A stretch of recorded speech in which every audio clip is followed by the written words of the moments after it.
दोन दृश्य, एकीकडे राजधानी दिल्लीमध्ये विद्यार्थ्यांचा एल्गार तर दुसरीकडे मुंबईमध्ये विद्यार्थ्यांचं आंदोलन सुरू आहे। जे कार्यकर्ते आहेत, आंदोलक आहेत आणि पोलिसांमध्ये सुद्धा अनेक ठिकाणी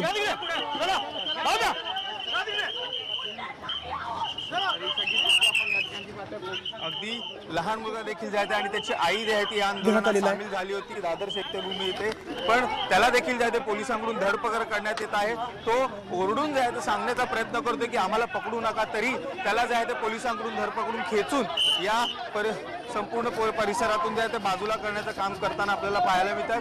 पण एकंदरीत पाहायला गेलं तर ह्या आंदोलनादरम्यान कोणाचंही किंवा नेतृत्व प्रामुख्याने पाहायला मिळत नाही, कारण सर्वच जण या संपूर्ण चैत्यभूमीचा परिसर जो आहे दादर छत्रपती शिवाजी महाराज पार्क या परिसरात देखील हा संपूर्ण परिसर आहे। त्यामुळे पोलिसांकडून देखील मोठ्या प्रमाणात धरपकड केली जाते। अगदी चारही बाजूने जिथून आंदोलनकर्त्यांना किंवा सर्व जे तरुण पिढी आहे हे सर्व घोषणा देऊन, कारण चौबाजूने प्रत्येक जण कुठूनही येतो आणि आंदोलन जे आहे ती घोषणाबाजी करताना आपल्याला पाहायला मिळतं। अगदी एक लहान मुलगा त्याच्या आईसोबत देखील आंदोलन करण्यासाठी या ठिकाणी दाखल झाला होता, त्याला देखील पोलिसांकडून जे आहे ती धरपकड करून या संपूर्ण परिसरातून जे आहे ते बाजूला करण्याचं काम करताना आपल्याला पाहायला मिळतं। अगदी सर्वच कार्यकर्ते जे असतील किंवा तरुण संपूर्ण विद्यार्थी असतील या ठिकाणी दाखल झालेले आहेत।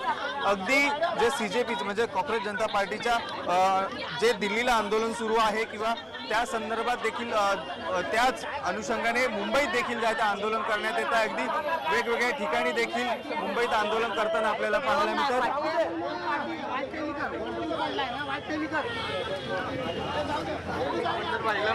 महिला आहे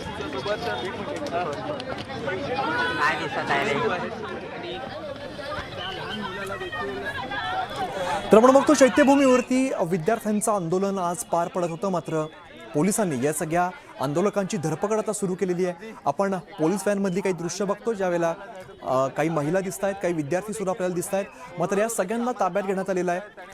एकीकडे राजधानी दिल्लीमध्ये विद्यार्थ्यांचा एल्गार तर दुसरीकडे मुंबईत सुद्धा आपण अशीच दृश्य बघतोय। मुंबईत सुद्धा आज निदर्शनं केली जात आहेत।